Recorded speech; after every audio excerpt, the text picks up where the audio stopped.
What's up, guys? Happy New Year. Hope you guys had a great holiday and you got the Christmas gifts that you always wanted.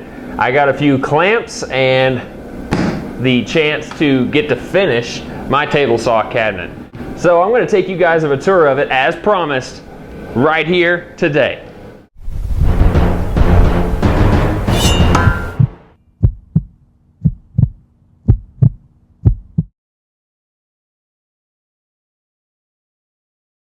This cabinet is 43 inches wide, actually a little bit over, 98 inches long with trim. It's basically the sheet of plywood. It features 17 drawers, 4 of which are pullouts for saw blade storage, and then the other 2 on the back are for any drawers that I want to install.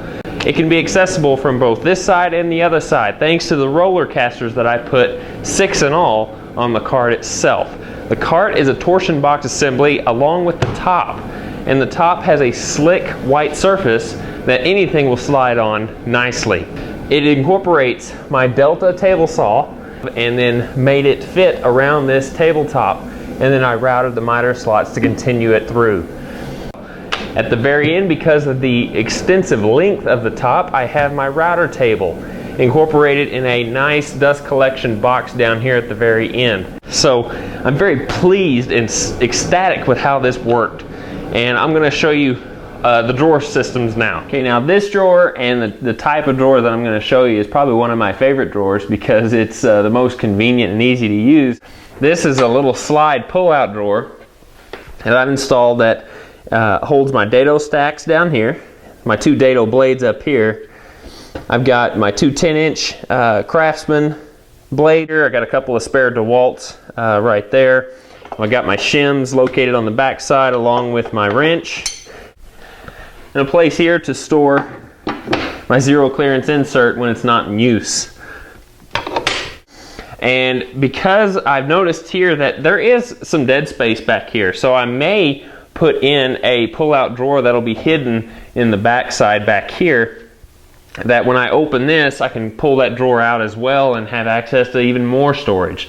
So that may be something I'll incorporate that'll slide between these dowel rods that I've got positioned in the slide. So that is one of my favorite drawers. So when I'm changing my dado stacks or blades, all I got to do is pull this drawer out and everything is accessible right there. Now just on the opposite side of my table saw is another pull-out drawer that I installed that has all of my handy items such as feather boards, insert plates for my table saw, push pads, and my dado jig, as well as a couple other odds and end items like a brush, and I've even got the little adjustment screwdriver for the Incra miter gauge, and it stays right there nice and handy. So these 2 drawers are probably my favorite just because they're so easy to get to everything. There's a few storage drawers down here at the very end right off my router table that just hold some odds and end things like this.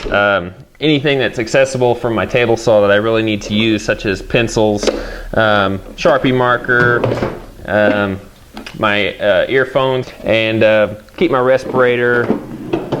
And then down here, you know, I keep my dead blow mallet. I've got some drill bits, as well as my Delta tenon jig right here. You know, these drawers here are very handy and very deep to hold some other things. Now I may put in this drawer to take care of maybe some wasted space. I might put a little riser and make a separate little sliding drawer that'll go back and forth. But that's neither here nor there until I can figure out whether or not it's useful. Now these drawers right here are also some very handy storage, and they're huge to boot. Right down here I've got, basically all my battery operated tools are right here, and it's a deep enough drawer that they all hold comfortably.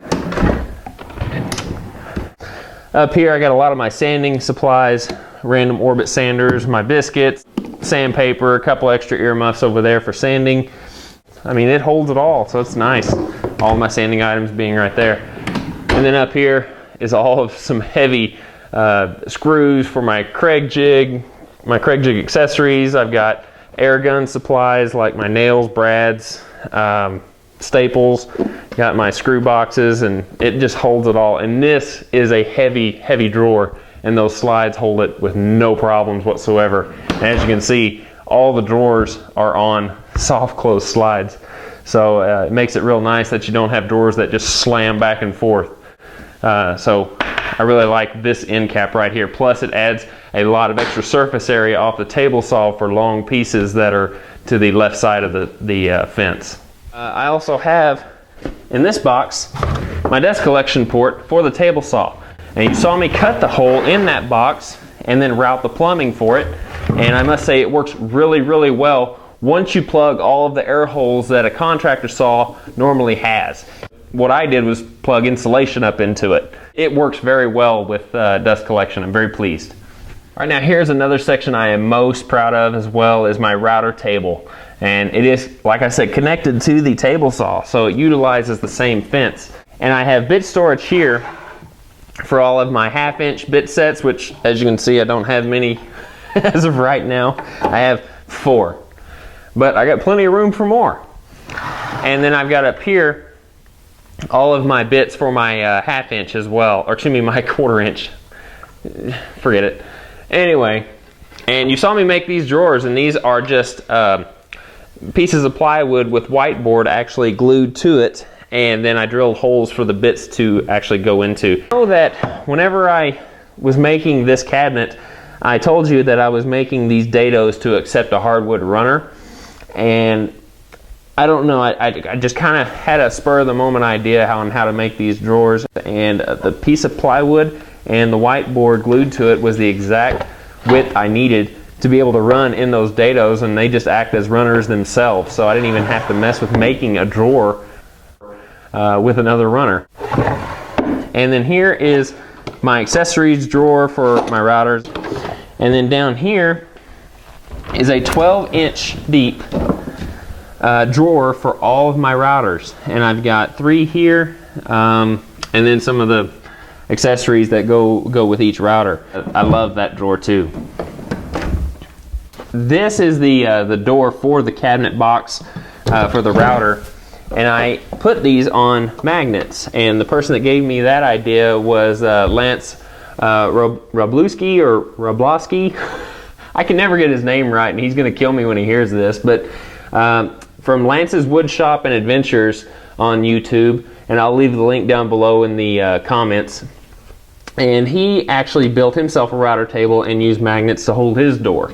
And he also gave me the idea for the holes in the router door to allow for a crosswind, because whenever I turned the vacuum on, this piece of plexiglass would just kind of bend and pull to be sucked in, and it wouldn't allow for any cross breeze. So I put holes in here so that the wind from outside would help blow the dust that's in here around to go into that pipe. And it works very well. Plus, if there's any dust that's in the box that didn't get sucked up, you can take your air compressor and stick it in the holes and blow all that dust around even more while the vacuum's running, and it will suck it out easily.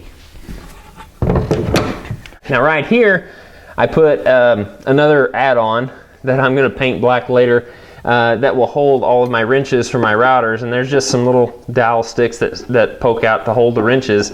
And then right here is the wrench that I use to lift the router plate and the router up and down. Right here I also put in a surge suppressor electrical plate that I can plug in a whole bunch of accessories, such as my routers that I use on my dovetail jig up here, and anything else that I want to plug into it. I've got one here and at the other end of the table for my sanders. And I just put those on today. Well guys, that is it. My table saw, my design, my cabinet, all in one, and I hope you guys enjoyed it. Now, judging from the intro, you guys have seen that there are going to be some changes, and I want to listen to my audience as much as possible. I don't care if I have negative feedback on anything or not. I listen to it, and because of that instance, I'm going to change up how I do these videos and focus on things that I know you guys will probably want to see and learn from. If it's not a project that you guys are going to get much use out of, I probably won't do it. And there's no sense in filming something if you guys aren't going to get any use from it. So in the future, I'm going to start focusing on things that I know you guys can use and make use of in your own shops or your home. And I hope you enjoyed my first season, and the second season is going to be just as good, if not better. We started off this year with over 700 subscribers, and I have around 30-ish, 32 videos. So it's only going to grow from here, and I hope you guys enjoy it. So until then, guys, be safe in your shops, and I will see you soon.